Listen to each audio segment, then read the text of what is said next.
Hey out there, rock and rollers. Welcome to the 76th edition of the Ugly American Werewolf in London Rock Podcast, where I, your host, the Wolf, Mac B, and my partner in crime, Action Jackson, talk about all the music we love, everything we've loved over the years, classic rock, hard rock, prog rock, early MTV, heavy metal, and so much more. And we want to thank everybody for tuning in to last week's show, reviewing the very special night in London for me at Royal Albert Hall, seeing Nick Mason's Saucer Full of Secrets. It's an amazing show. It was an amazing opportunity to basically sit on the stage and hear music that Nick helped invent, prog music, from way back in the day there. They're an incredibly talented band. Guy Pratt and Gary Kemp were amazing, and we thank them for all the Twitter love out there. So excited for this week, something we've been working towards for a long time. When we first got into podcasting, we didn't know anything about it, and we didn't really listen to a lot of podcasts. So then once we started to make our own, of course, we want to hear what else is out there, who's good, and who do we need to live up to? Who do we need to emulate? And we eventually found the Shout It Out Loudcast,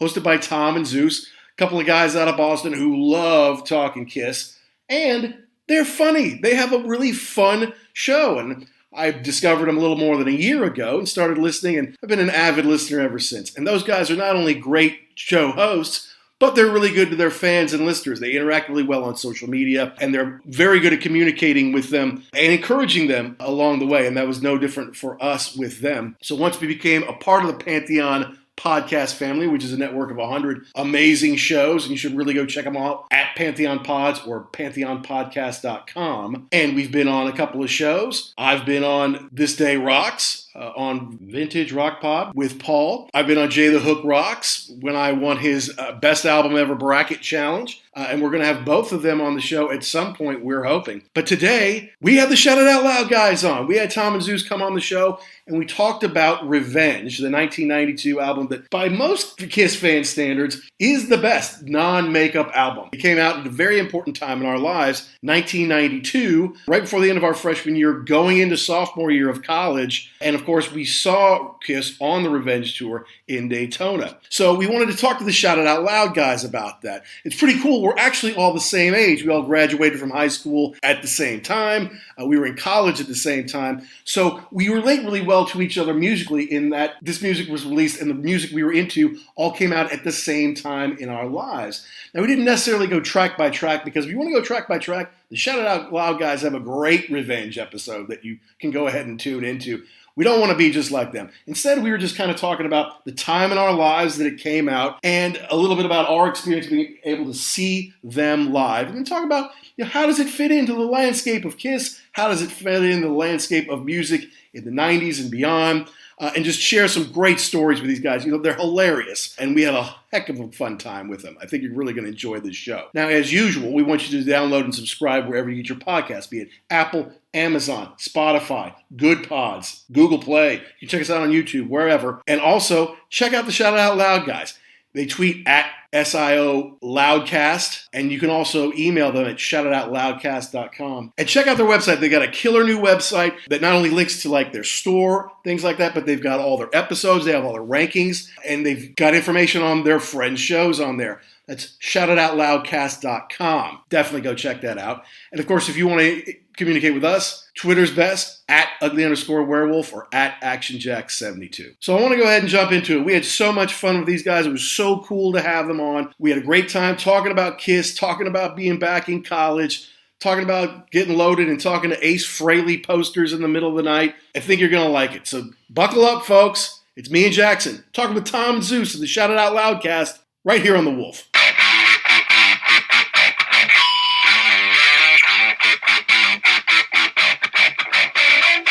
Yeah, this is going to be great. Nothing. I mean, you obviously heard our album review on Revenge, but I like this. Yeah. I like this topic. Zeus and I have we've thrown around that idea. We did it when we first started our show. Mm-hmm. We did some episodes on. We did a KISS in the 90s kind of episode. So these kinds of episodes we are talking about a time period. These are fun, so this will be good. Well, cool. Well, good. Well, we're going to jump into all that, but first, before we dive in and we start using all that language that we're kind of all famous for, I do have one young fan. I try to make the dreams of young people come true all over the world, and I have a young KISS fan who, although she's not 8 years old, she has been to 2 different KISS concerts on 2 different continents. Wow. Nice. And her name is Ruby, and she wanted to come in and just ask you guys just a couple of quick questions here. Hi, Ruby. Do you like KISS? Do you think Destroyer is a good album? Oh, that's amazing. What's your favorite song of Love Gun? Oh, that's great. I'm sorry, I couldn't help myself, man. I mean, no, that just made my morning. That's fantastic. That's awesome. Love well your done, shirt. Ruby. Good shirt. Yeah, nice shirt, right. Ruby. Yep. Hey, Ruby, you have to understand they don't like KISS. They love KISS. That's right. That's right. Which is why we spend every waking moment talking about them and thinking about them. Right. So she got into, KISS because I saw Scooby-Doo and KISS. And I said, wow, I know I saw your show on it for adults. You reviewed it right. But for kids, it's great. She loved it. And I loved it too. It's awesome. And after that, we had to go, right? So we saw them in Louisville, like in the few weeks before we moved away. And then as soon as we got here, it's like, oh, they're coming to London in a few months. I guess we got to get tickets for that too, Nice. Yep. Good idea. Yep. Awesome. Zeus took his daughter to a show. I took my son to a few. So, I mean, it's a family thing. That's the thing I love. That's one of the things we love about the band. They've been around for so long. It's generational. So that's right. Taking to the next generation. So she wanted to say hi. Hi, Ruby. Hi. And now she's going to go away in another room where she can't hear all the nasty stuff we're going to say. Oh, okay. Family talk is over. Yes, that's right. Okay, here we go. Fucking pissed up. I can't wait. Fucking Ace Cult. I can't wait to get into it. Yeah. Let's do it. All right. So, first of all, hey, look, congratulations on all your success, guys. #1 KISS podcast in the world. And even though fans like me and Jackson knew that all along, I guess everyone else knows it's official now. So, well done. Thank you. Appreciate it. And with the Rock Chick show becoming your most downloaded show in less than a week, did you even see that happening? No. Zeus, go ahead. No. I go down that YouTube tunnel, like that rabbit hole at night. Yeah. Oh, this is funny. This is fun. And then, I just, the way we are and the way we communicate, and we're college buddies, I knew that we would have fun with it. I didn't know if the listeners would like it that much. And it's not something really that you would think, oh, here it is, Love Gun review. Oh, here it is, Extreme Close-Up. Right. Stuff that we've been talking about for years that we couldn't wait to get to. And if the fans and listeners saw it, they'd be like, oh, let's get on this. This was out of nowhere. And I just think that people found it a fun conversation to have and an interesting discussion. And, and then the comments and the listeners. And that's what these shows are really about, and yours as well. When the listeners start talking about it on social media, oh, you got to hear this. That's when it builds up. So, yeah, I think it's one of those episodes that we probably wouldn't have been able to get away with in the early part of our show when we were kind of establishing a base and an audience. Yeah. Okay. Because I think for me personally, I think the fun of the show was not necessarily, hearing the interview was funny, but I got a kick out of it. Hearing me and Zeus break it down and analyze it was the part that I got a kick out of. And I think if we were a new show, people would be like, well, what are these guys talking about? But because people kind of know our sense of humor and our sarcasm and everything, I think that kind of made it kind of, that being said, it was still shocking that it was such a success. We were not expecting that at all. Well, one of the things that I really love about your show is it reminds me a lot of the old Howard Stern vibe, where it was like, you don't really, it's not so much that you're tuning in for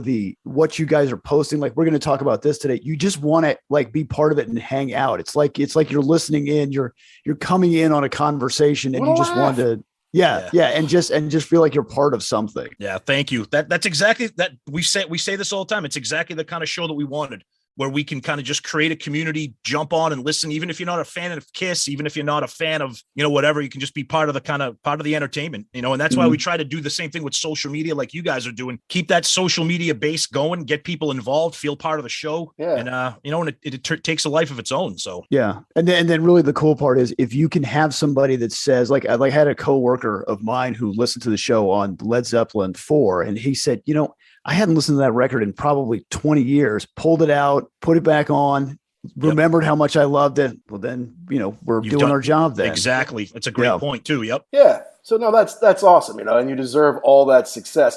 And when your mid-roll contains a vaginosis ad, you've really hit the big time, man. That when you sent us that, because we don't have any control over that. So right, I know. We have no idea. So I'm like, I can imagine our listeners tuning into an episode, hearing us just go off on stupid shit, and then hearing that ad. I mean, what if that company only knew what show they were advertising? I know. And in somewhere in the ad, she says, it's more common than thrush. And I'm like, what the fuck's a thrush? I don't even know what that is, man. Thank God I don't. No. All right. So, look, people who've listened to your show know a lot about you going back, but I always got the feeling that we were about the same age. Jackson and I graduated from high school, class of 1991. Us too. You too. Okay. Yeah. See, I can kind of tell by just the way you talk about grunge, like when it hits freshman year, I'm like, well, that was freshman year, right? The kid who lived next door to us, who never went outside, even though we were in Florida, sat there smoking cigarettes all day long. He was way into Nirvana and Pearl Jam, right? Where I was like, no, man, Guns N' Roses has new records out, Metallica's got this huge record, and KISS is coming back next year, So we always talk about, because I was never into grunge, Gary and I kind of like Alice in Chains. There were a couple Soundgarden, that kind of had the right DNA, but most of it was like, nah, sorry, I was happy in high school, and I don't need to whine about it all the time. So it was an interesting time. Like, yes, there was this thing kind of taking over, but at the same time, U2's got Uptown Baby out. Guns N' Roses' Use Your Illusion, the second of which you just reviewed on ARC, right? Metallica's Black Album. Def Leppard comes back after the loss of Steve Clark. Dire Straits come back after like 6 years off. Tom Petty's back. KISS is back. And so, yeah, there's a sea change. For Unlawful Carnal Knowledge was the first concert Jackson and I saw together, So there's a sea change happening in the industry. But I think for people like us, it really hadn't taken hold because the arena and the stadium tours and the big classic rock were still playing the stuff that we loved. And those bands were making some classic albums at that time. Yep, Zeus. Yeah. I would say it didn't hit us until the summer when we left, and then you saw your high school friends in the summer, and they had a year of college, and then they started saying to us, oh, hear this. Did you hear this? And next thing you know, everybody's playing Pearl Jam 10, and Nirvana has already hit MTV. Right. And you're hearing this stuff. And then by the time you circle back the next year as a sophomore, we're not playing the same music. We're playing the grunge stuff now. This is what's hitting. No one's playing Cinderella or Warrant and stuff. That's what's going on. In addition, like we said, Tom and I, we met in college, and we were the KISS freaks that liked that. Yeah. Now we started meeting each other with Hot in the Shade still kind of lingering. Right. But then by the time we get to sophomore year, now we got Revenge coming out. Yeah. For me personally, we talked a little bit about it, on the ARC episode with Use Your Illusion 2.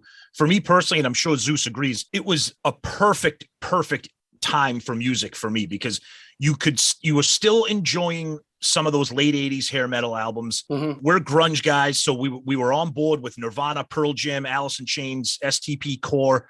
But then you had, Metallica Black, the Use Your Illusions, then not long after Revenge. So you really had everything, like whether it's hair metal, grunge, hard rock, like, you still had, Megadeth was putting out Countdown to Extinction, like if you're into that, and then me, I'm kind of like an old school, like hip hop, like rap kind of guy. So there were bands still doing that. I mean, it was really an interesting, fun time to listen to music, and being in college, I think really accelerated that enjoyment, because you're living in a dorm with guys, and all you're doing all day long, once class is over, is drinking, playing video games, and listening to music and hanging out. And it was perfect. Yeah. Let me piggyback off of that. One last thing though.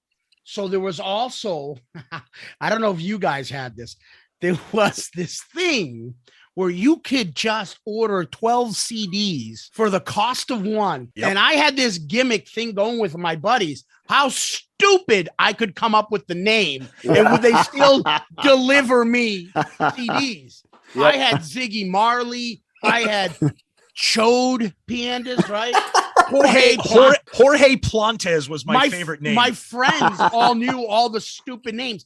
and you were getting CDs. So it was fascinating because it's not like, to me, shit bands, but it's like Alice in Chains. You can get Dirt now. All of a sudden, yeah, and you like new bands. And what is this? It's called Bad Motorfinger. What is this? You know, it's called Core. You're getting these, and you're discovering these great bands for free. Right. And they're all coming to you, and you have this new thing too. Everybody had them in their dorm room, and they're called 5-disc players. And you put in 5 CDs, and we always would do this. I'd have Nirvana's Nevermind. I'd have 10 on. I'd have the single soundtrack on. I would have like Core on, and then maybe Jar Flies or Super Unknown, and just make it and just sit back, drink beers with my buddies, and play NHL 94, 95. Starting to get a tear in my eye now. Oh, I know, the memories. But then, and then another thing too, and I was thinking of it, and then looking behind Zeus, it even jogged my memory even more. There's still that aspect of our friends who were still every once in a while would get in the mood, would put on the Zeppelin box set. That was huge. Yeah. Yes, you'd throw in Zeppelin, and it was just such an amazing time for music. And Zeus hit it on the head too, talking about those CD clubs. It was the time of listening to albums. You'd put the album on and you'd listen to it as a group. I'll never forget when Pearl Jam released Versus. Yeah. When we put that on, and you would sit down as a group and like, all right, here's track 1. Be like, holy shit, this sounds different than 10. And then you'd go through the whole album, and then you'd talk about it. Now, and I say this to my son. I mean, my son listens to albums, but he's on Spotify. He streams all the time. That whole idea of an album and experience it from start to finish is almost gone. And that's such a loss for those kids. It's terrible, because that's the statement. This is where they are at that time in their lives, at that time in the band, at that time in the world. And that's why sometimes there are killer albums that in our day could sell 10, 20, 25 million copies if they hit all those things right on the number, right?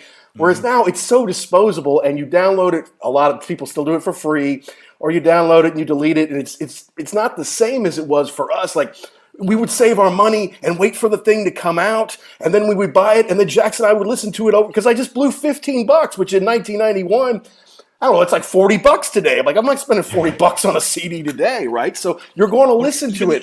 Even the experience of waiting in line for a new CD. Yeah. You know, today for Unlawful Carnal Knowledge release. All right, I gotta drive to the next store. I gotta go to Tower Records, get in line and get a copy. You unwrap it, you put it in your car on your ride home. You're like, this is amazing. You know? Yeah, and the other thing we used to do too was the used CD store. You go in there and just kill time, and just somebody sold this. I'll take it for $5. Absolutely. Might be a little beat up, maybe a little scratched on the cover, but as long as it still plays, you're fine. Right. I was just gonna say, Zeus is smiling because that used to be part of our weekend routine. So we went to college about a half hour south of Boston.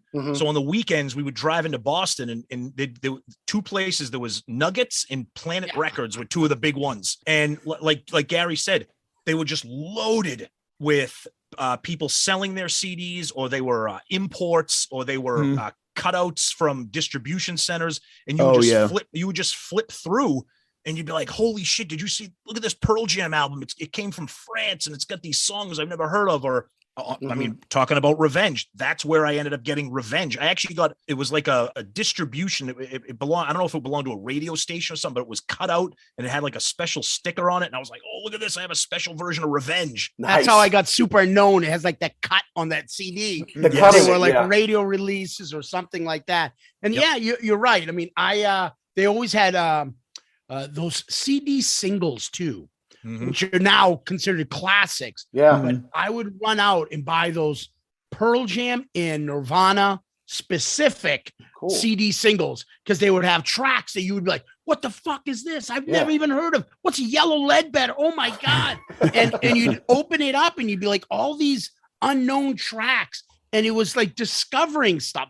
Like as a kid, opening up and getting, I don't know what kids today, Pokemon cards or something. Holy shit.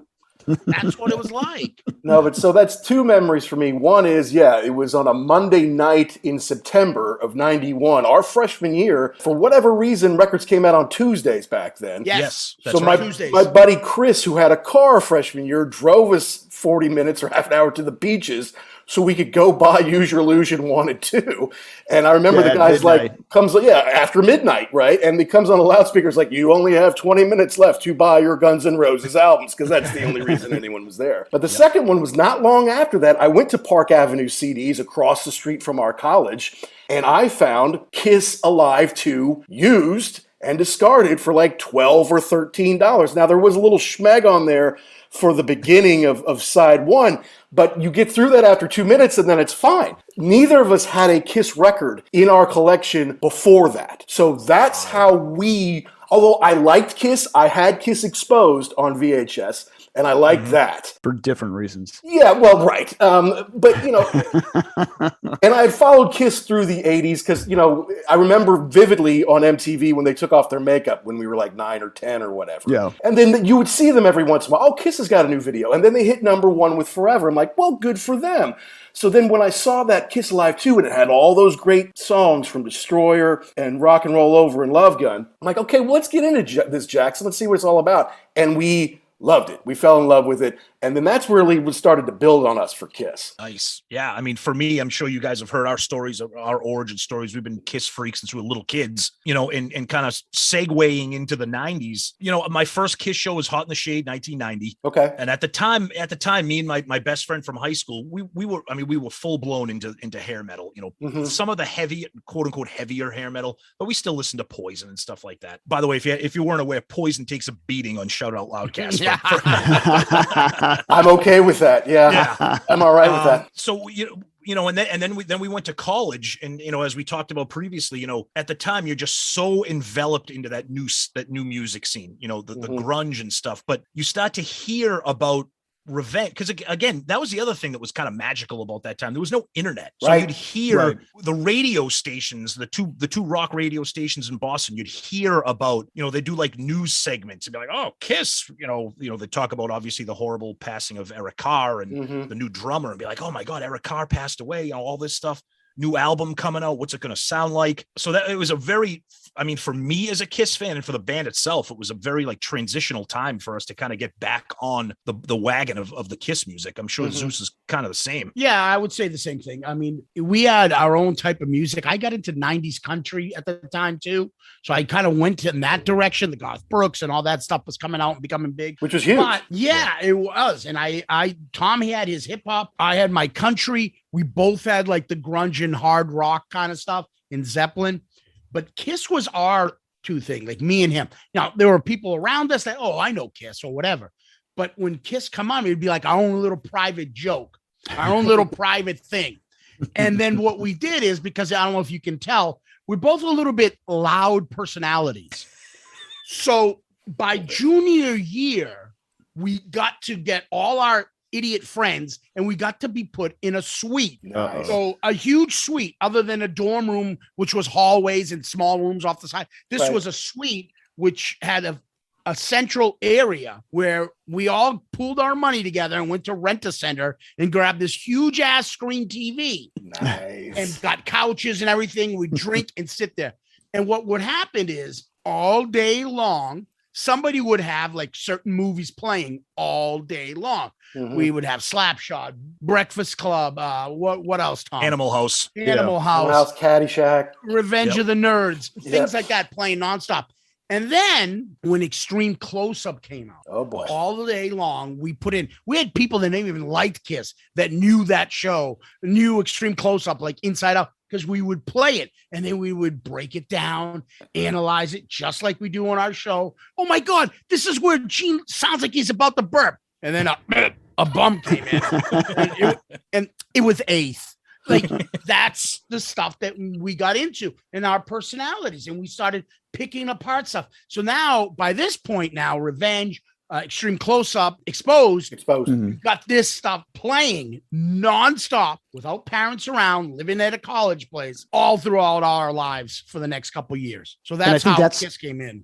Yeah, I think that's how I I knew KISS. I liked the old KISS. I wasn't a huge fan of the 80s KISS, but when that Extreme Close-Up came out, we watched that 1,000 times, and Every it was day after fascinating. school, basically. It was really well done, and they really went into the early days of the band and how, it gave you a really good education on how they came together. My problem with that was it was really heavy on the Paul and Gene were the saints, and they didn't do anything. And then Ace and Peter was the ones that ruined it for everyone. But other than that, yeah, it was great. We used to watch that all the time. Like we come home, like we get something to eat, we come back. KISS, let's put it on and just watch it over and over and over again. Yeah, and the thing that made it awesome too was, unlike Exposed, which was obviously amazing in its own way, Extreme Close-Up was kind of like the first time you saw a video documentary about the creation and the history of the band, because you'd never seen that before. Because Exposed was just like like almost like a skit. It was an excuse to put some bikini-clad babes around the guys and show a bunch of videos, basically. Yeah. Exactly. But Extreme Close-Up, you actually learned about the band, whether it was through the guys, through the guys of Paul and Gene, but you still learn about it. And that also at the time, we never had access to that old stuff. There was no YouTube. So seeing seeing that Winterland footage, or we always talk about the Sure Know Something, those Dynasty clips, just amazing stuff. And then that really, I mean, I don't know if KISS meant to do this, but that just absolutely ignited the KISS passion with a lot of people that maybe kind of had drifted away a little bit and got captured by the whole grunge scene. You know what I mean? Absolutely. Well, that was the first time I ever saw Gene do A World Without Heroes, and that was shocking. Like, what is this? What are we doing here with the short hair and the tear? Wow, yeah, wow. Okay, yeah, we're all the same age, so we didn't. You remember some things as a youth, 5-year-old and 6-year-old, the records and stuff, and watching them, some commercial stuff, but there was no Wikipedia, so there was no exact breakdown. I mean, I fell out of KISS for a couple years because I like to joke about I became 7. I outgrew them. But what really happened is other bands came in your life. And then by 85 in Animalize and Asylum, I got back into them. Gotcha. However, I don't know the facts about how they met, when Peter left exactly, what the background was. So all that stuff was the first time you heard it. And you know what? They were smart about it because they gave you the first impression of what the narrative was. Yeah. By putting that documentary out and being like, yeah, it's me and Paul, me and Gene, whatever. And those two guys did this, and this is our story. And you believed it because there was no, there was no counter argument to it. Yeah. Ace and Peter didn't have that kind of pull or press. No. And there was also no podcast like ours who could be like, oh, shut up, Paul. You're so wrong. You idiot. Go make some spaghetti. Settle down, Gene. Get your hands off your boy's girlfriend there, Gene. Jesus. Just groping that girl in the bowels of the stadium. Like, good Lord. Oh, we talked about that. That was his son's girlfriend. I know. It's just like, what is wrong with you, man? Anyway. Nothing. Enjoy it. Most definitely. Hey guys, this is Ryan Condal, the executive producer, writer, creator of House of the Dragon, and you're listening to the Ugly American Werewolf in London podcast, and you should download and subscribe. Keep doing that. But see, it's between these two things that were huge to us. Revenge, which is kind of this huge comeback album, but Extreme Close-Up. Because see, Revenge to me is like them finally kind of moving on, right? They're kind of growing up. They're getting rid of all the Dayglow stuff that they wore in the 80s. They've got a harder edge back to them. They've got Bob and Vinnie back in their orbit, making them hard again. They're not forcing Eric Singer to dye his hair. Only time you ever saw anyone with blonde hair on a KISS record, or live for that matter. And they're wearing the black dusters, so they're kind of growing up. They're like, we're not trying to be this pop glam thing anymore. But at the same time, they're revisiting their past a lot with Extreme Close-Up, bringing the whole, remember the days in the makeup, remember when we used to have all this stuff. And I think that had a bigger groundswell than did the look at the rebooted KISS. Because obviously within the next 5 years, all of a sudden, it's all about the reunion and putting the makeup back on, stuff that we dreamed about. But probably when they were making Revenge, they're like, no, we're kind of forging our own way again here. We're finally getting back to a level of respect we wanted. And I think that the Extreme Close-Up, it almost subterfuge. I don't know. It almost undermined it a little bit. What do you guys think about that? It's a great point. I mean, you're right, because what Extreme Close-Up did was just bring back all the history. Whereas Revenge was them kind of trying to move past it. But you could also look at it from another angle and say, Extreme Close-Up, kind of what it kind of did to us was it reignited the passion amongst KISS fans, and maybe it even made you more interested in getting revenge because now you're paying attention to KISS. Right. So it could have gone both ways, but you're right. I mean, we've done our review on Revenge, so you guys know how we feel about it. We don't have to kind of pretend to not kind of spill the beans on it. But right. to me, Revenge is a Mount Rushmore KISS album for me. I mean, it's my favorite non-makeup album. It's one of my all-time favorite albums to begin with. Mm-hmm. And I didn't realize this until we did the review and, put it out on social media and put the polls. I didn't realize there's this whole subculture of KISS fans that think Revenge is like terribly overrated.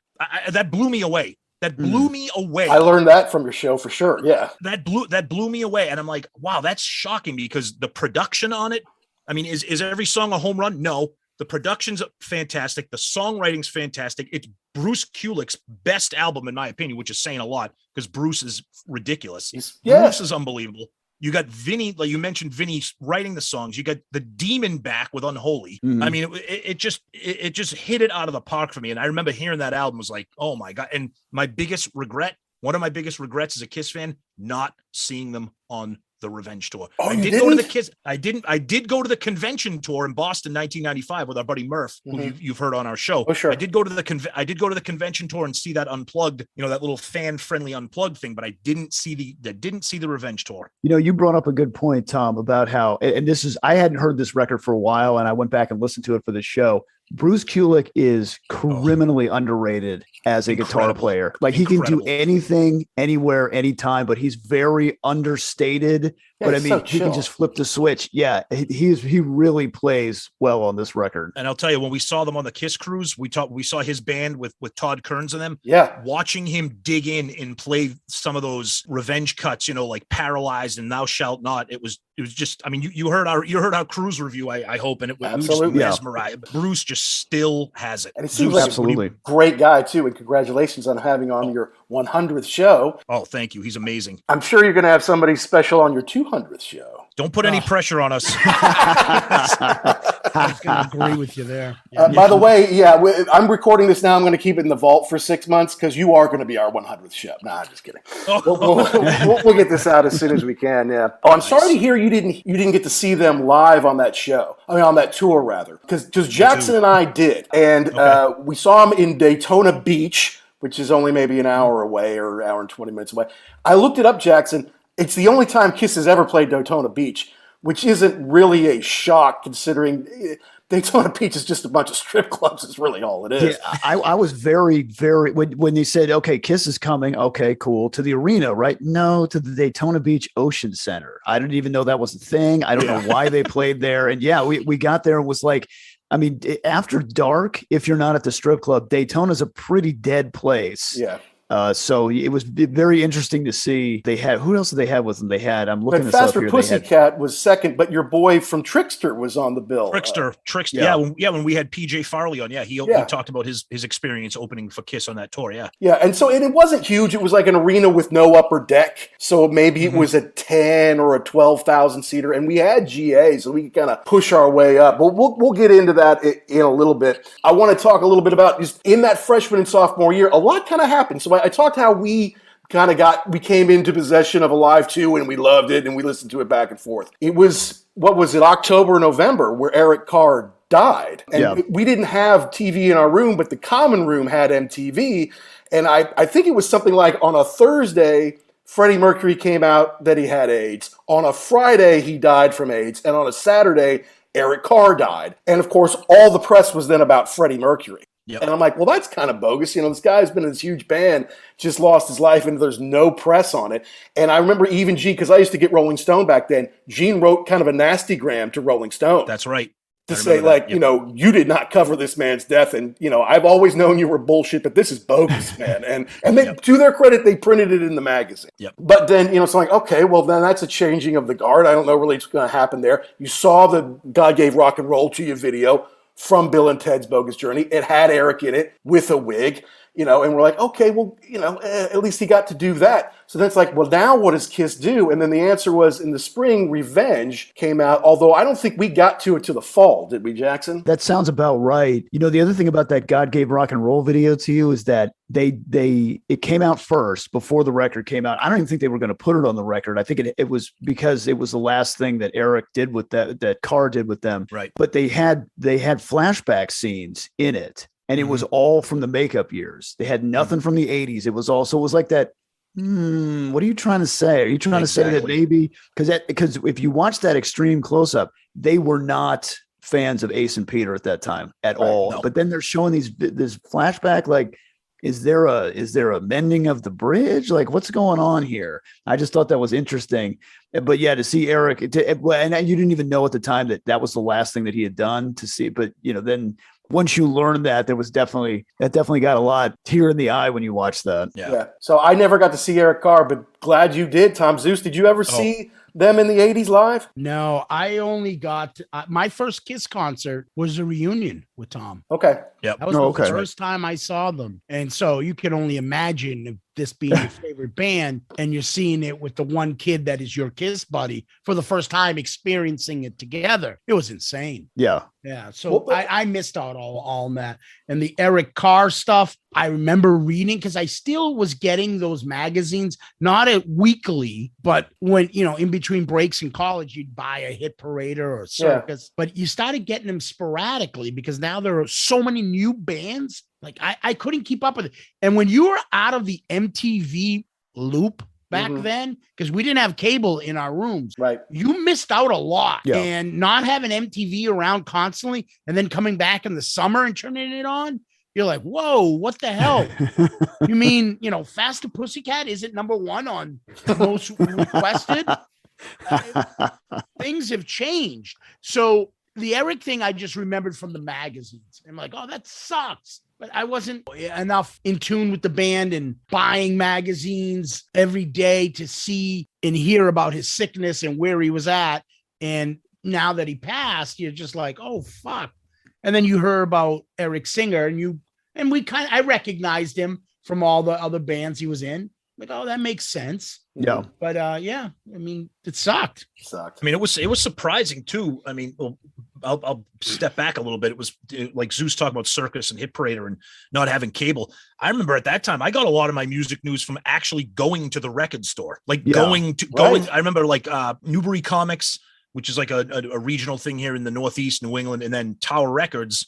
Rest in peace, Tower Records. They do have. They are back online as an online only store. Oh, that's cool. But they would have these big blackboards behind the cash register with the dates. Yeah, the release dates. So you'd be like, oh wait, what is that? Oh, okay. Oh, all right. The new friggin' Cinderella album's coming out June 3rd. Oh, okay, that's cool. And then you'd kind of remember to come back to Tower Records on June 3rd, because if not, forget it. No one would tell you about it. Right. And sometimes if you were lucky and had a big record company promotion, they'd have like a cutout or a big poster or something coming soon. That was always cool to see. And then, if you really, then you kind of got in with maybe the guys that work there, like, hey, can I have that poster? Yeah. Well, we got 3 other people. So you had to get in quick. But if you could get one of those, that was really cool. That's right. I remember seeing the first time walking. Remember Strawberries, Tom? Oh yeah. And that's where we got Extreme Close-Up. And walking in and never hearing any song from Whitesnake and seeing the image from Whitesnake 87, the band members all lined up in this album, like, oh, these guys look like they're important. I need to be getting this. It sounds like it's a huge band. Who are they? And then you would go and see when Whitesnake Slip of the Tongue come out. You'd see the cut up and you'd be like, dude, isn't that the guy from David Lee Roth? Oh, yeah. And you'd be like, oh, shit, that guy's a new member of the band? And you would notice this stuff and you'd read about it, but you'd see it from the coming soon, spring of 89, and that's how you would find out sometimes. Yep. And when we talk about, obviously the tragic passing of Eric Carr, I do remember hearing about, first of all, as a KISS fan, I was like worried because anytime a band loses a member, you're always concerned about the future of the band. Like for me, I'm a diehard Foo Fighters fan, and with the horrible passing of Taylor Hawkins, who knows? I'm convinced that might be the end of Foo Fighters. Dave Grohl at their age, not that he's an old man, but they're older. I had that same concern with KISS. I was like, Jesus, what are they going to do now? And then hearing Eric sing, I'm like, wait, I think I know that. Wasn't that guy like he played with like Lita Ford and he did like some Alice Cooper and he was like a hard rock, like Sabbath. He was like a metal drummer. Yeah. Which Eric Carr was fantastic for what he did. And I think Eric Carr would have nailed it on Revenge. But I think Eric Singer was the perfect drummer at the perfect time for Revenge. I know a lot of people might think that's blasphemy, but for me, I thought it was a perfect blending of the type of album they wanted to make and then having Eric Singer be that drummer. When you see him play now on the KISS tour, like it's cool and he nails it. But when you watch I was watching the Unholy video, he's got it. When you let him off the chain, amazing. He does a lot of cool stuff with the flares and he's playing it. He will play the drums backwards. I mean, not the drums, but the cymbals backwards. Yep. And he does that a little bit, but not as much. He is a very dynamic drummer. He really is. We talk about that all the time. He is a wind up robot toy on the KISS tours. He's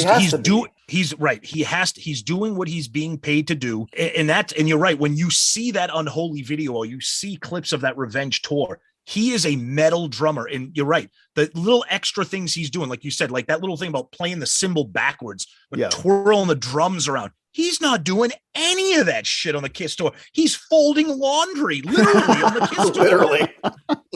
Yeah, it's sad and it's too bad because it's almost although there's like a sign and like Paul puts it up, no fun on stage. Right. And like Eric's like, oh yeah, that's right. Let me go back to this. Okay. Let me go back to cymbal snare. It's like, but you can hear it on Revenge. You can hear it on the record. And I remember us seeing them in Daytona. Look, when you get a new band member, it always kind of gives you a kick in the ass, right? It's like, not that you wanted Eric Carr to be gone. You didn't want him to be sick, but he's gone now. So we move forward and we got this band. And when you get a new drummer who's younger and awesome, it's amazing. And I went ahead and watched, I think they were bootleg, but I watched some stuff on YouTube so I could kind of remember what the show was like. And I'm like, would you look at him? I mean, look at what he's doing on stage during the show. And when Paul's like, not a long drum solo. We don't want one of those Neil Peart drum solos, But you can show off a little bit now, Eric. And of course he does it. And then Paul's like, hey, I'm back, everybody. That's kind of the sad part. It's like they finally got this kind of kick-ass band. And I mean, I know eventually Carnival of Souls came out, but it was really just this one album. And it could have been, I don't know, was it just the sales and the ticket sales of the shows weren't quite what they wanted it to be? Because to me, it's like they've turned a corner. They've done something good. Now they're set up for the next however many years. Or do you think it was just like, it didn't go platinum in the US. We didn't sell out all the upper decks. So we got to try something new. We'll do the unplugged thing since they offered. And then when the Ace and Peter came, I'm like, oh, now this is where the money's going to come from. I don't know. Is that it? I think you've heard stories. You've heard some things people written and talked about how the putting the makeup back on reunion talk was percolating, like even early, even while Eric Carr was alive. Yeah. That the Rise to It video made people think, I was just going to say, yeah, the Rise to It video with them pretending that it's 1975, putting makeup on. And our buddy Jericho, who's been on our show a bunch of times, he's one of the few, and I'm sure there's plenty more out there. He was disappointed in the reunion because he wanted to see where the band was going to continue to go. I mean, we have not yet reviewed Carnival of Souls, but it's no secret that I love that album. Mm-hmm. I might be on an island. I think it's again, Bruce Kulick is just insane. Eric Singer is incredible on that album. Yeah. And obviously with the musical landscape changing, what was KISS going to do in the future? Now, as a KISS fan, Zeus said, we love the reunion tour. I got to see my favorite band in Love Gun costumes and doing all that stuff. Amazing. But you got to wonder what would have happened. We've talked about that a little bit. I don't know. I mean, I think, money talks. And when MTV calls you to do that unplugged and you bring Ace and Peter on, it was inevitable. Well, I didn't realize that in looking and doing research for this, Revenge only sold 500,000 copies in the United States. And that's so right. I'm sure. And to me, that's crazy because you would have thought at that time with the amount of KISS fans that were still around coming out of the 80s, having a harder, more of the time sound, it would have easily sold 1 million. But that's probably part of the nail in the coffin too, was that they saw this other opportunity. Remember that? Who was that band that was really big? Strutter, I think, was the cover band that was really big, and they were Tribute at a couple band. of the KISS Yeah. tribute band, correct. And they did the full makeup, and I think they said, people were really excited to see the makeup set and the makeup costumes and everything. But I think that's the way we need to go to continue the upward mobility. Yep. Couple things. So the issue I think they had is, regardless, KISS was considered part of that hair metal style. Mm-hmm. Yeah. Yes. And they were lumped in there, right or wrong. And so they weren't going to get much bigger than Revenge. And they were probably like, we just put out a kick-ass album, our best in years, and we're only gold and our tour's not successful. This isn't going to last much longer. Yeah. And then the other aspect of it is, I think it's perfect timing when they went back to the makeup. So yeah, there were people talking about in the 80s, even Rise to in 89, stuff like that. But every, I think, decade goes 20 years back. Mm-hmm. So in the 70s, there was a big 50s revival. Happy Days, ELO. Happy Days, American Graffiti, all that shit, Laverne and Shirley, all that stuff, right? In the 90s, the 70s, started by Tarantino with Pulp Fiction and all this 70s music. 70s became the big thing. Yep. That 70s show, the TV show. Yeah, I loved it. Bigger and better than KISS and makeup in the 70s? It worked. It was the perfect timing for that. Sorry, Eric Singer. Sorry, Bruce. But if this is the time we come back to it. Plus, they were all healthy. They actually had some sort of a meeting of the minds with the original guys. Go now while we got it. And then Doc comes up with a game plan. It worked. It wouldn't have worked in 92. It wouldn't have worked in 89. Right. It may not have worked in 2002. It worked in 96. Yeah. And I mean, I saw them at Madison Square Garden. And the only reason I got to go was because they added other shows. They probably had 6 shows that sold out in, hours. Yep. And then they added another bank. So yeah, when it hit, it was magic right off the bat. I mean, people went rabid for those tickets. But I was like you guys. I wanted to go with Jackson. Like Jackson and I loved this music together. We'd seen KISS with the makeup off on basically the last, non-makeup tour. So when they got back together, it wasn't just, I've got to go see them, which I did. I'm like, I got to go see them with Jackson. That's important. Just like you two want to see them together. It's important. I think another thing, kind of piggybacking on Zeus's talking about, putting the makeup back on and kind of the stumbling with Revenge. I think at that time too, I think KISS had like a real big authenticity problem with people that weren't diehards like me and Zeus. I think people looked at KISS as just following the trend. And that started, I think Lick It Up might be for the non-diehards, Lick It Up / Animalize might be the last time where outsiders looked at KISS with maybe a little bit of authenticity, because after that, you had Animalize was the Shredder album, Asylum was the glam album, Crazy Nights was the Bon Jovi Wannabe album, Hot in the Shade was the late 80s, Let's Wear Sunglasses and Jeans album. Make sure we get a ballad on there. Yeah. Right. But by the time Revenge comes out, the album absolutely ripped and kicked ass. But a lot of people like KISS, aren't those the guys that just did Crazy Nights or that band that does, Heaven's on Fire? Oh, yeah, but no, listen to this. And by then people are like, nah, not really. I don't want to. Right. And I think that continued even more with the non-diehards with Carnival of Souls, because people who aren't diehards and even some people who are diehards, they call that the grunge album, the KISS grunge album. So I think all of that was just a perfect storm of timing and image wise, where people like, that Unholy is cool, but I'm all set with buying the album. Yeah. I mean, that's the thing. There's 5 singles, 5 videos off the album. Did anything since Creatures, did anything have that many videos or singles? No, No. So now God Gave Rock and Roll, you kind of came out apart from the album, right? Ahead of the album, more tied to the movie, the other 4. But I mean, Unholy, huge Gene song, cool video for its day, Domino makes perfect sense. It's very Gene. Let me tell you about a story. That's just perfect for him talking about a girl. I Just Wanna, very KISS song. And then, well, look, if you finally have your first #1 hit with Forever, the next album is going to have a ballad kind of song on it. It has to. It wouldn't make sense not to, right? After they did Beth, they're like, oh yeah, let's make sure Peter gets another one, maybe 2 on the next album, right? So that's just the way it works. So, and then, the fitting Eric Carr jam tribute at the end. A lot of great stuff like Thou Shalt Not. I'm not going to go through all the songs because your show does that great. We know the songs. I'm just talking sonically. It was great to hear them ripping it back up. I think Jackson was the one who pointed out that Vinnie Vincent wrote those songs because, again, it's not like we have the internet. Okay, who wrote all the songs this time? So he's looking through the book. He's like, Vinnie Vincent wrote these? I'm like, no, you're making that up. That guy's not coming back to the band anytime soon. Like, no, man, look, it's right here. He wrote Unholy, you know. And did he also do Thou Shalt Not? He was involved in pretty much half that album, for the most part, you know. And then, of course, you get the Bob Ezrin, you know, who kind of rescued himself after the debacle of The Elder. Or some people think it's a debacle, some people don't. But yeah, I mean, it was, you know, as a KISS fan for us, you know, we've said it before. It was a thrilling thing to see them back. And I think the big thing for me as a Gene guy was getting that kick in the face with that Unholy video, because I remember exactly where it was. My best friend from high school, you know, we still maintained our friendship while we were in college. He didn't go to Stonehill with us, the same college. I remember late night on MTV seeing the world premiere of Unholy. Okay. And we literally looked at each other and said, what the fuck is this? Yeah. This isn't Rise to It. This isn't Crazy Nights. What is this? And I think we said the same thing. Like, here's the new single from KISS. Okay, whatever. Whoa. I mean, yeah. First of all, the opening riff. And then when you see Gene's face, you're like, oh man, okay, this is pretty awesome. Hi, I'm Deborah Bonham. And I am the Irish werewolf in England, Peter Bullock.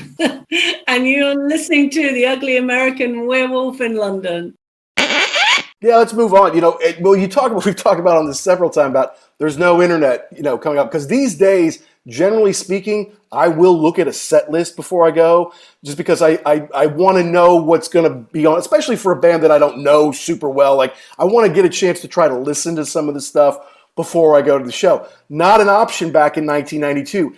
And before we went to see them, we didn't have Revenge yet. This is in October of 92. We had Alive 2, and I had Double Platinum on CD, but we did not have Revenge yet. And so when we go to the show kind of flying blind. We're flying blind, not 100% sure what we're going to see, but at the time, my favorite song was Strutter because it was like the 78 remix on Double Platinum I really liked. So Paul comes out there and he goes, we're in Daytona, obviously, goes, you got a lot of pretty girls out here at Daytona. You got a lot of girls who like to strut their stuff. And I go grab Jackson, like, oh, they're going to do Strutter, man. I can't wait. They're going to do Strutter. Yes. He goes, here we go. Here's a song for you called Take It Off. And I'm like, Take It Off? I don't even know this song. And then they go into it and it's like, oh God, they did a stripper song. Are you kidding me? You know, this is why they don't want you in the Rock and Roll Hall of Fame. You know, it's like, they sold 20 million records. Yeah, but did they do Let's Put the X in Sex? Yeah, put them at the back of the line, you know. So, I know Zeus, but this is how they think, right? So now we're like, okay, Take It Off. All right, yeah, great, stripper song. But then, of course, about halfway out of the song, 3 strippers come out on stage, and they start shaking their stuff around. I'm like, oh, well, now this song's pretty good now, you know. And there was Gene, like, just flicking picks at him, like, pick him off of his pick. I just flick him, hey, look at me. I'm the one you want to be with. I'm worth $100 million. Make a good decision today. Sleep with me. You know, like you could see him doing that on stage. So it went from worst to first live for me. Take It Off. Yeah, we were kind of talking about that a little bit in the break. Yeah, the same thing. I was all excited, and then I wasn't excited, and then I was excited again. And so when you said, like, you know, what are your top 3 from this? It's hard to not put that on there. Oh yeah, just because of the experience of seeing it played live. Oh, that lends a lot to it, like your experience and if there's some nostalgia or some memory value to it. Absolutely. We talk about that a lot, Zeus. Yeah, it's the best part of Confidential. We talked about that scene when he brings them out on stage and Paul, you know, in his most masculine way, look, boobies. It was just not very manly. You know, and I think the other thing too is I think I could, this is just from my memory, you know, he was talking about, you know, a lot of pretty girls on Daytona. We were out there today. I'm like, no, you weren't. Come on. You got here like probably an hour before the show. You weren't hanging out on Daytona Beach today. Anyway. The other thing I was out there stretching my chest hair on the beach. A lot of pretty girls came up to me and said, ooh, you hairy. Well, you would have loved another part of the show that night, boys, because when they do I Just Wanna, he goes, now you need to sing with me. I just wanna fuck roots And he does like he's like he forgot to stick his finger out when he's holding his teacup. Oops. Yeah. And I'm like, you can hear him do that on a live 3. Oh yeah, he did it then too. Yeah. A little, oop. He was not what you would call a masculine man during those concerts then. No, but Gene was, man, and I got to share one moment from the show with you because so we push our way up. By the way, this was maybe my 10th or so rock show as far as like stadiums, arenas, clubs, all that kind of thing. Never before have I ever thought to wear earplugs. I'm like, I'm young. They're not going to hurt my ears. Nothing bad's going to happen. We pushed our way up to maybe 10 people back or something like that. The next day, I'm like, Jesus, now I get the earplug thing. Like, KISS plays loud. Oh, yeah. And I said, what? Yeah, exactly. So I'm on the Gene side of the stage right for him, looking at stage left for us. And I'm singing along with him during War Machine and stuff like that. And at some point, I was looking at the side of the arena, because it just kind of goes straight up. There's no upper deck, but it kind of goes up to row double Z or whatever.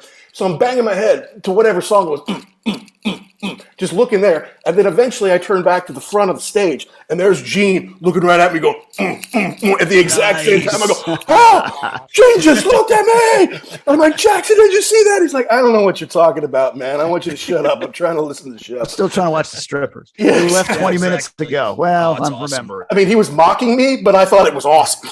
Of course. Absolutely. It's Gene. It was beautiful. That's great. Where do you guys come? So talking about Revenge, where do you guys come in on that album in terms of were you like big fans of it? Or do you think it's overrated? Because we did our review, so everybody knows where Zeus and I stand on it. And I like it because it's we're going to get Bob Ezrin back. We're going to get Vinnie back in here to write some songs. So it wasn't, some of the other ones kind of seemed like they were on autopilot, whereas this one, they really sat down. I think famously, Paul went to Gene and said, okay, either you're in or you're out. You need to make this 100% of your time. You can really see that, I think, in his singing and the songwriting that he did on this. I like it. I think it definitely is, for me, the best non-makeup album. Maybe Lick It Up, because that was, Vinnie had a lot to do with the writing of that, but it was kind of like they knew they had to do something different there. So maybe those two bookends were my favorite. Probably, yeah, I agree with that. And then, like you said, I don't think it's a coincidence that Revenge is fairly highly regarded, and you had an outside producer and an outside songwriter, where most of those 80s albums were kind of Paul Stanley albums, per se. Maybe Desmond Child, but no Vinnie Vincent. Yeah. There's a story they tell on Extreme Close-Up with Bruce recalling one of the albums that he was on, and he had to like fly to the Philippines or something to have a meeting with Gene, and he remember thinking, well, obviously this isn't a big priority to you if everybody has to stop and do this instead of you coming back. So yeah, I think he was pretty checked out there on the later albums leading up to Revenge. Oh, yeah, definitely. I definitely hold it in high regard.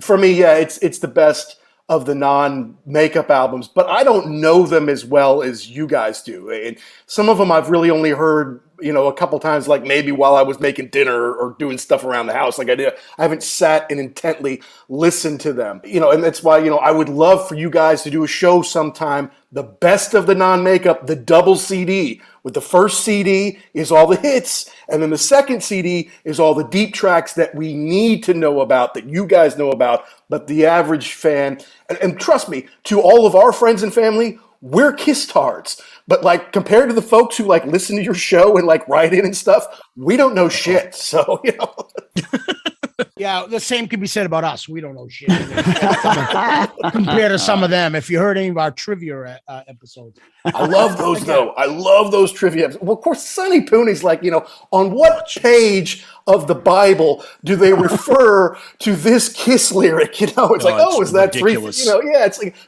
nobody knows that. Nobody knows that. Nobody. But Talk to Me, those shows, the trivia shows, that stuff, the KISS Jeopardy stuff, it's great. It's classic, and sometimes I feel smart because I'll guess one right that you guys don't. I'm like, hey, look at me, yeah, I'm in the game. It's true, yeah. So you want to do worst song off the record or least favorite, yeah? Because least favorite, yeah. For me, it's going to be number one is going to be Unholy, and number three is going to be Take It Off because of the live experience. And I don't know. I guess number two for me is probably I Just Wanna, because I like the video, and I remember hearing it on the radio. They did it well live. So, yeah, no real big surprises there. Domino's good, but one Gene song, one Paul song, and one, well, just because it's special. Yeah. But my least favorite song, I'm going to piss somebody off if I say. What's yours, Jackson? My least favorite song is, find this here. I think it's Tough Love for me. I think it's Tough Love. For me, it's Every Time I Look at You. Really? Okay. This song sucks. Jackson. It sucks. Wow. It sucks because it's not anybody could have done this song. It's cheesy. It's not, it doesn't have any heart to it. It's a one of those, hey, we need a ballad on this song, this record, right? Okay, well, let's do it. It's manufactured. Yeah. A little bit, And people, a lot of people point to Forever. They don't like Forever because it's a Michael Bolton song. It's kind of cheesy, but to me, what saves that song is Eric Carr just going to town on the drums. And this doesn't have any of that. Eric Carr is just, and then you look at him in the video, how much fun he's having playing. I'm like, that makes that song for me. It has nothing on this one. Yeah. Fair enough. I mean, I guess the song, like if you could take it away, it's a power ballad song. That's fine, but it just doesn't have any KISS stamp on it. Fair enough. I think it's cheating to say Car Jam 81. I was just going to say that. Let's take that off the table. Yeah, it's not fair. Because I know you might rank it 12th, out of the songs on the record, but it's not your least favorite. It's just it's not really a song, and we're glad it's there for Eric's sake, right? Yeah. Off the top of my head, I'll be honest with you, I can't remember our rankings when we reviewed. I got it up, Tom. Okay. Perfect. So yeah, with Mac, I'm the same way. I had Take It Off. I Just Want to Unholy as number, top 3. But in the Car Jam, we both had Car Jam, Tom, on the bottom. Tom, you had Unholy, Thou Shall Not, which I know you love. Yep. And Take It Off as 3. Yep. But for the worst, it's Tough Love. I think it's a cheap copy of Heart of Chrome. And I said that on our show with Bruce on that show. Oh, God. And he goes, I wrote that song. Oh, no. I forgot. Oh, no. Well, here's the thing with Tough Love. I don't mind the song. It's got a horrendous chorus. That tough love. Like, I can't, like the song, but you're right. It is. They're trying to do what they did with Heart of Chrome, which is awesome. And Tough Love is just kind of a dud. I think Heart of Chrome is the best Paul Stanley song on the record. Really? Yeah, Wow. I do. Okay. I think it's raw. I mean, the song that's kind of a sleeper for me is Spit. I love Spit. Yeah. And it's because it's a what I call a tip of the cap song. I mean, you can hear Led Zeppelin in there. Bruce goes into Star Spangled Banner a la Jimi Hendrix in there. So it's just a, hey, we love you. Thank you. We wouldn't be here without you kind of song. Yeah. And I for me, one of the most underrated songs on the album, I think, is Paralyzed. I love how I love how it opens up with like a guitar solo. And then when we had Bruce on, if anybody's interested, Bruce, one of the most famous moments on Shout It Out Loudcast, Bruce had a clip of in the middle of that song, there's a breakdown where it's just like the bass and the drums. You can hear a little bit of mumbling in the background, but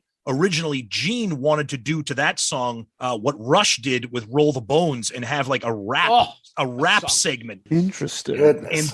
And Bruce actually had it on a cassette and played it for us during that episode, our 100th episode. But the best part about that is me and Zeus, I'm cackling, I'm laughing my ass off. and Jericho yells at me, would you shut up? I'm trying to hear the song. You're laughing like a hyena. Oops.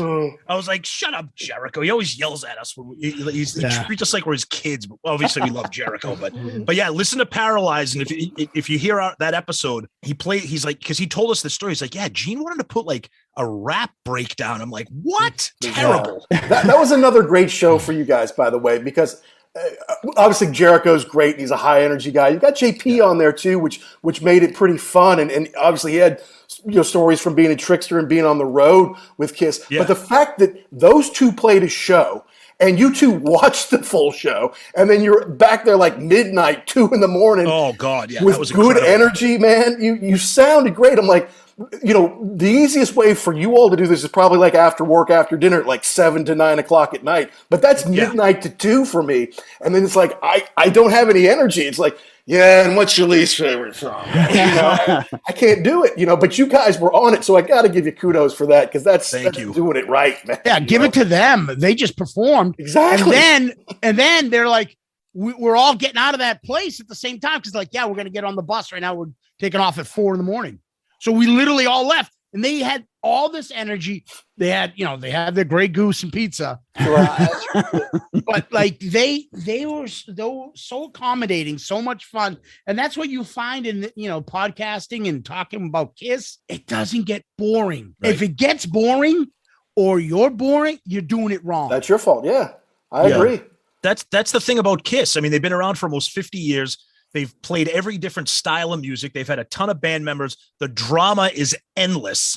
It's a band that you could, and they're funny. Well, that's the thing too. And in a good and bad way. That's right. Yeah, and I remember telling people when Zeus and I started the show, telling like family members or friends, and like, how are you going to find something to talk about every week? And I'm like, dude, not the problem. I'm like, we're 4 years into this, and we haven't even talked about so much stuff. I mean, we haven't even done an episode on Exposed or Extreme Close-Up or Phantom of the Park or anything. Right. We haven't even done those yet, It's crazy. You got to spread that stuff out. You can't just like, okay, let's review Love Gun, Destroyer. Let's talk about Revenge, Extreme Close-Up, Phantom of the Park. What else are you going to talk about? Done in a year, Yeah, right. Exactly. You gotta make it fun. If again, not to keep saying it, but like if you can't talk about KISS and laugh, again, you're doing it wrong. Right. It should be a fun conversation. Yep. That's what KISS is about. If it's too serious or too academic or too, snotty or whatever you want to call it, it doesn't work. At least not for us. That's not what we want to hear. Some people love that shit. We don't. We wanted to make this the show we wanted to listen to. Yes. And that's what those Rock and Roll Hall of Fame people don't get. Okay. Right. It's fun. Okay. Yes, they work hard to write their songs and put on a good show. Yes. Just like the Talking Heads, who you had to put in the instant that they were, eligible because you saw them at CBGB in 1978. Whoopity-doo, Right. It's like, let's make sure they go right in because they've influenced so many people. Like who? Like who? Every band in the 80s was influenced by KISS. Are you kidding me? Mm-hmm. So it's ridiculous. There's a fun aspect of that, and that's what KISS is. And and if you really want to break down, all right, well, what are the chord movements on Let's Put the X in Sex? Okay, you're doing it wrong. That's not what that song's about. Okay, and if people want to hear that, I'm sure there's a show out there, but it ain't going to be our show. Yeah, and I'd say to all those critics, did you see what happened to Jefferson Airplane in the 80s? Right. What happened to them?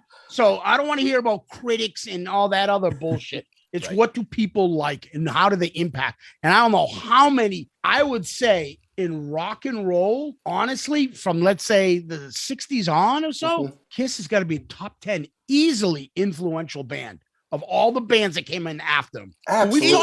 We've talked about it too. You could probably count on one hand, maybe less than one hand, of the amount of guitarists who have influenced Ace Frehley. Say what you want about him. Yeah. They were one of the most influential guys that made kids want to pick up a guitar. No doubt about it. So many guys today say that. Yeah, over and over again. I think the first Alive record was where people I have to do this. Yep. So when the Unplugged MTV special came out, what was that? 96, I think. 95? 94. Okay. Before the reunion, okay, yeah. So it might have been 94. 95. When that came out, I've got a younger brother. Sorry. He's about 9 years younger than I am. And he was like, I was getting ready. Ooh, here we go. KISS Unplugged. What is this? These guys are old. They suck. Okay. These guys are old. Yeah. It's like Beavis and Butthead. These guys are old. These guys suck.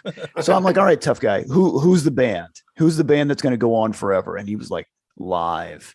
Trust me. I'm like, okay. It's 2022. KISS is still on tour around the world. And after 94, I don't even remember hearing Live again. No, so I the did fact that they at Target when I was checking out on the 99 cent bin. Yeah, just the legacy that they have and the fact that people still want to show up to see them. I mean, every day they're posting, from, I think they were somewhere in South America, and they had that giant Brazil, I think, the giant stadium full of people. The impact that they've had and the longevity is insane. I mean, they absolutely just have the live cruise. No, they do not. Yeah. No. Yeah, it's a rowboat with them on it. Nope. You remember my song? If you've heard one, you've heard them all, because they all kind of build and crash because they're all the same. That's it. All right. Yep. So here's a question for you guys. So at some point, I kind of told myself, I'm not going to go see KISS live anymore. And it was probably 12 or more years ago. Like, I got into the reunion tour. That was great. I saw them with Aerosmith, the co-headline thing. When they started to bring in Tommy and Eric Singer, I'm like, okay, you know what? I love KISS. I've given them plenty of my money. I've seen the reunion I wanted to see. So I'm going to stop. I'm going to put my concert money toward other bands that I want to see. Well, then I have a child who gets into KISS and Scooby-Doo. And I'm like, okay, they come to my town. I want to give her this gift of being able to say, I took her to see KISS. And, when I'm dead and she's giving my eulogy, I want her to stand up and say, my daddy took me to see KISS when I was 4 years old. And that's all you need to know about my fucking daddy, right? But now that we've checked the box a couple of times on this End of the Road tour, I'm like, okay, that's it. I'm done again. I don't need to see them live anymore. Have you gotten to that point? I think you said you might go see him one more time. Or what if you could get to MSG for that last show? Obviously, there's going to be more shows. This may be the last tour, but there's going to be more shows. So, how do you guys kind of fall out on that? Well, we saw them in August. That was the last time we saw them. Not including the cruise. Right. And the August show was surprisingly amazing. They sounded great. They looked great. There was a ton of energy. It was great. So that made us very happy. They're coming to Hartford, Connecticut in May. We're not going. I think for me, well, Zeus always likes to leave the door open. The door's shut. But that's okay. Separate story. I mean, obviously the final show, when that's announced, or, if there is some miracle of Ace and Peter being brought back or something. Yeah. But in terms of going to see, another End of the Road show, if that August show was my last one, I'm happy because it was fun. They sounded great. We had a good time. But right now it's the exact same thing. Everything is exact. So I'm okay with that. If they do something different, like I said, final show, doing some kind of blowout, next year will be 50th anniversary. But in terms of the End of the Road show, I'm kind of set with that.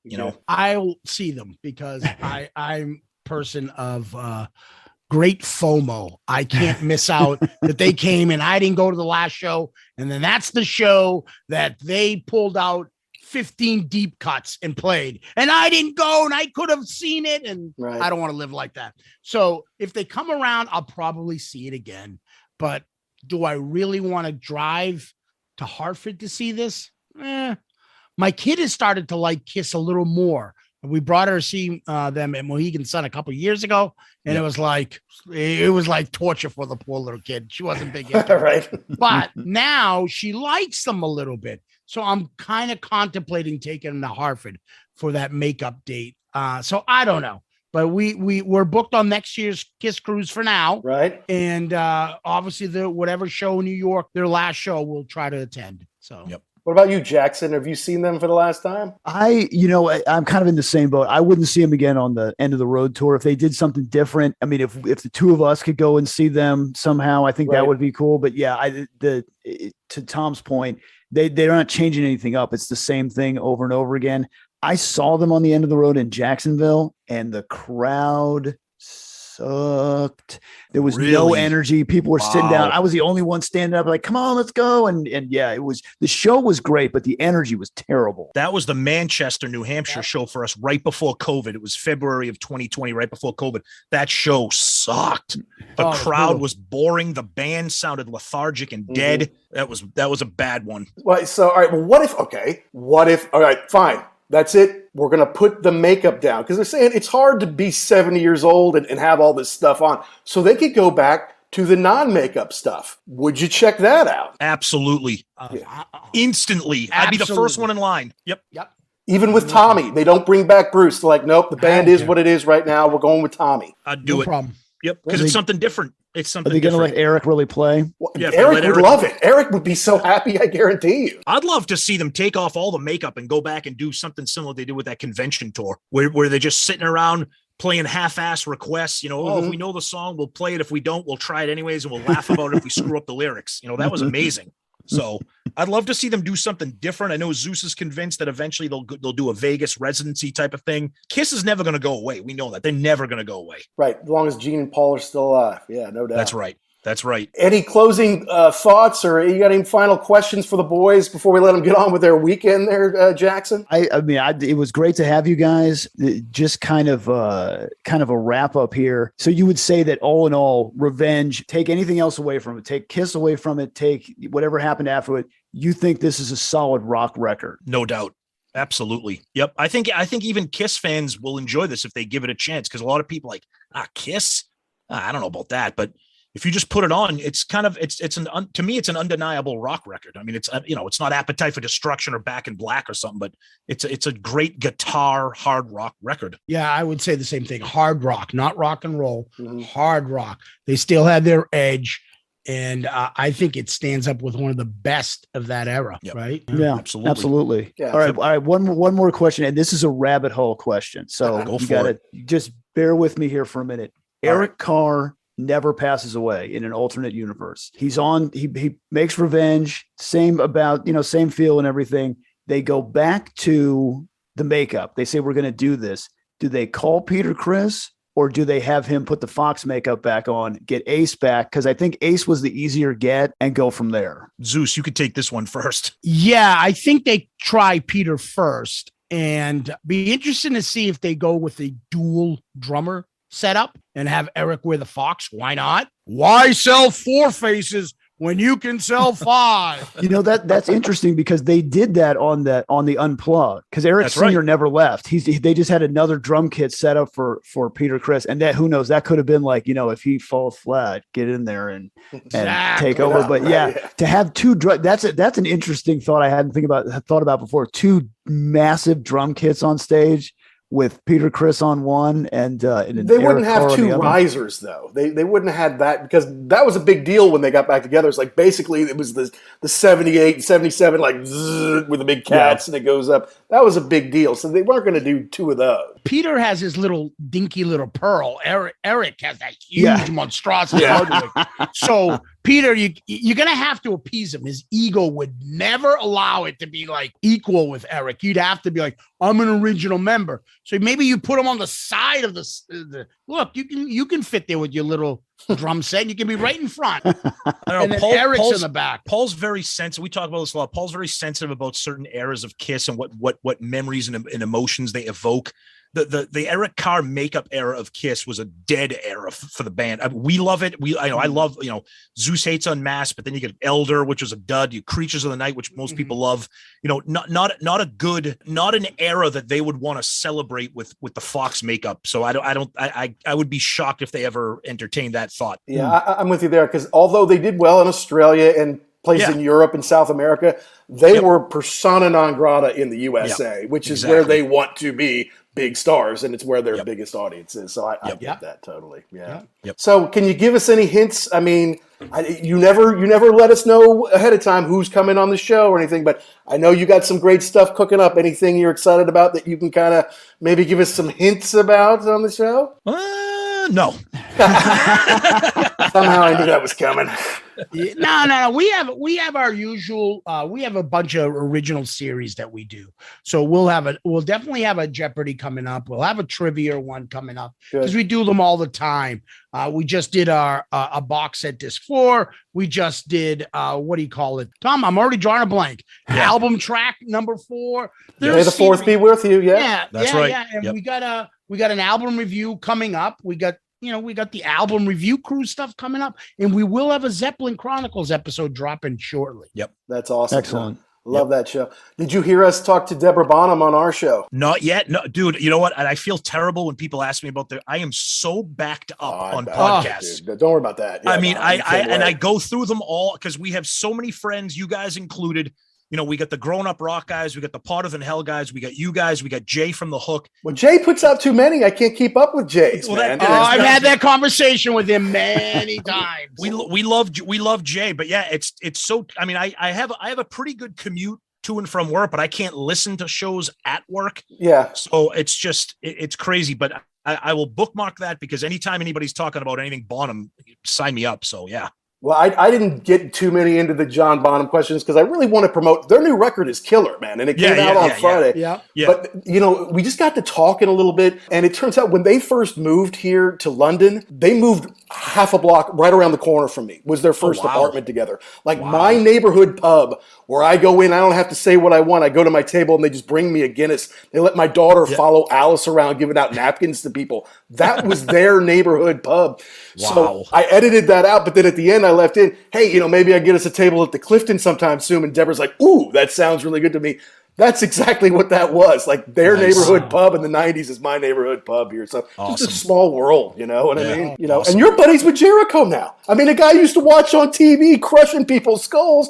Now you're friends, isn't that cool? It's pretty awesome. Jericho's the best. Yep. He's awesome.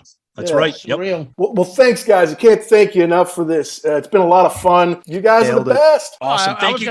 I was gonna throw in an Ace Frehley. You're listening to. I can't believe I didn't get you to do Ace on the show. What's the name of this fucking podcast? What is this, a radio show or something? What I love too about your show is that people that get upset with that, so you just do it more. It's Piss fantastic. off. Oh, you don't like that? Here it is 10,000 more times. I've been doing impressions since I was like in grade school. Yeah. Any teacher, anything like, and in college, everywhere. I just like doing them. And Tom picks them. We each have our own little kind of ones that we do, and it's awesome. So here's a quick story before I let you go. One fateful night, I think it was maybe spring break our sophomore year, because the thing is, when you go to school in Florida, you don't necessarily need to go anywhere for spring break. You just you're there. Yeah, go to the pool. The school has a pool. Just go there every day, right? It's free. Stay in the dorm. So one day, I drank at least a case of beer. Nice. Maybe because we were in Florida, I had one of those home rolled cigarette kind of things, because that's just what happens in Florida. Anyway, it's past midnight. And I'm loaded, obviously, and I had a framed poster. No, it wasn't framed, but it was laminated, so I wouldn't rip it every time we moved from dorm room to dorm room, of Ace Frehley. And I started talking to it, and I swear to you, he started talking back to me. Oh, yeah, why not? And Jackson woke up. He had the good sense to pass out like a couple hours before. I'm like, well, there's still 3 beers in here. I can finish these. And I keep going. And he woke up. He's like, who the fuck are you talking to? Like, I'm talking to Ace, man. It's cool. Don't worry about it. It's like I'm just talking to the wall. So if maybe sometime we could get together, inebriated Mac B talking to Ace Frehley poster, but you're the Ace Frehley poster, Zeus. That would be amazing. Let's do it. Hey, what's fucking going on? I got a case of beer, Ace. You know how it is. That's all? I drank that on the ride here. By the way, I pissed myself. I got to ask you guys. So you know how, in the 80 biography, Ace is like, nah, I can't come. I got to go to a card game. Okay. Do you think Ace has ever walked away from the table with more money than he came with? Like, ever? No, he doesn't. I don't even think Ace knows how to play cards. He's a mark, dude. Okay. Yeah, exactly. It's like Revenge of the Nerds. No, you get too many kings. Oh, fuck. No. The only way he won money is if they're setting up let him win tonight and we'll bring him back tomorrow with more Pretty money much. and really fleece him. Yeah, I'm not saying he's never won a hand, but I don't think he's ever walked away from the table with more money. Not nowadays. He doesn't. So when Gene Simmons $400 million, Paul Stanley $100 million, Ace Frehley $1.2 million. I'm like, that's probably right. Maybe. Dude, Peter's better with his money than Ace. Yeah. Oh yeah. Yeah. Totally. Right. I think he's had better taste than women. I think that makes a big difference. Dude, have you seen Ace Frehley's face? Oh, my God. He's not what you would call a handsome man. He looks like a combination between a Muppet and a burn victim. The poor guy's a disaster. He should just wear the makeup around all the time. Oh, God. I am Ace Frehley. Look, you guys have been an inspiration to us. 2 college guys who love rock music, who just want to talk about it. That's the thing. Jackson and I, can do this for 1,000 shows. Exactly. We're never going to get sick of talking to each other about music we love. And that's what you guys got going, except that, and I told Tom this before you jumped on, Zeus, you're the only show I don't miss every week because you guys make me laugh. You're fun. Thank you. You're having fun. And that's what it is, guys. Yeah, you guys have good energy. And absolutely. And you actually can think on your feet, and you have good voices, and you have good points to make. There's not one idiot among. Oh God, fucking.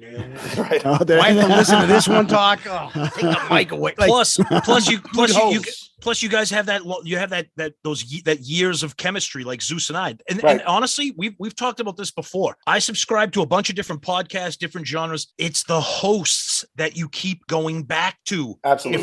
If the hosts don't entertain you or give you something that kind of keeps it original and keeps you on your feet, whether it's knowledge-wise or humor-wise or a combination of both, then you're never going to make it. And you guys have a great rapport. You got that college friendship chemistry that we have, and that's why your show keeps taking off. And we can't thank you guys enough for having on talking Kiss and Revenge and 90s.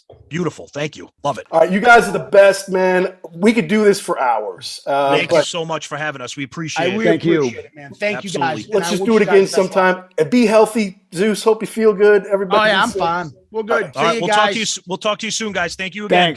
Thanks. Take care. Thank you guys. Take care.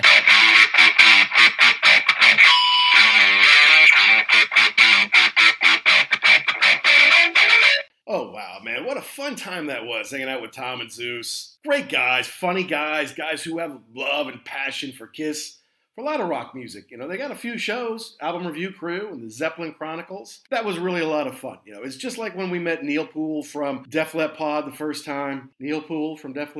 first time. Just automatically knew we were going to get along, that we would be friends and have a good time talking about stuff that we love, It's great to have those guys on because, look, they're great to their fans, right? They communicate well with them on social media. They've got a great fan club going with Patreon. They read emails and social media bits on the show. They're just really smart about how to interact with their fans, with their listeners, And they've been no different to us. They've given us shout-outs on the show over the year. They've also been encouraging to us about our show. And you can hear it at the end there where they were giving us praise for what we try to do here on The Wolf. So just a lot of fun to have those guys on. And if you haven't checked out their show, you are missing out. If you want to laugh, go listen to Shout It Out Loudcast. They know everything about KISS.